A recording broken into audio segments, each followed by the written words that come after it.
தனுசு ராசி அன்பர்களே, பொது பலன்கள். கிரகங்களின் சுப பார்வையால் பொருளாதாரத்தில் நல்ல முன்னேற்றம் இருக்கும்.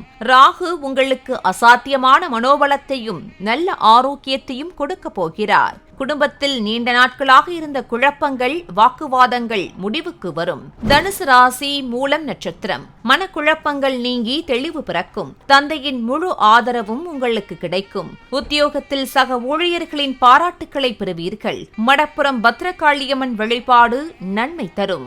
தனுசு ராசி பூராடம் நட்சத்திரம். பழைய முதலீடுகளில் இருந்து நல்ல லாபம் கிடைக்கும். குடும்பத்தினருக்கு தேவையான பொருட்களை வாங்கி மகிழ்விப்பீர்கள். புதிய திட்டங்கள் அனைத்தும் வெற்றிகரமாக செயல்படும். வெள்ளிக்கிழமைகளில் மகாலட்சுமி தாயாருக்கு நெய் தீபம் ஏற்றி வழிபடுவதும் ஸ்ரீரங்கம் ரங்கநாதர் வழிபாடு செய்வதும் உங்கள் சேமிப்பை உயர்த்தும். தனுசு ராசி உத்திராடம் நட்சத்திரம். மாணவர்கள் கல்வியில் புதிய சாதனைகளை படைப்பார்கள். அரசு வழியில் எதிர்பார்த்த உதவிகள் கிடைக்கும். உத்தியோகத்தில் உயரதிகாரிகளின் ஆலோசனைகள் பெரிய அளவில் வெற்றி தரும். சூரிய நமஸ்காரம் செய்வது நினைத்த காரியம் தடையில்லாமல் முடிய வழிவகுக்கும்.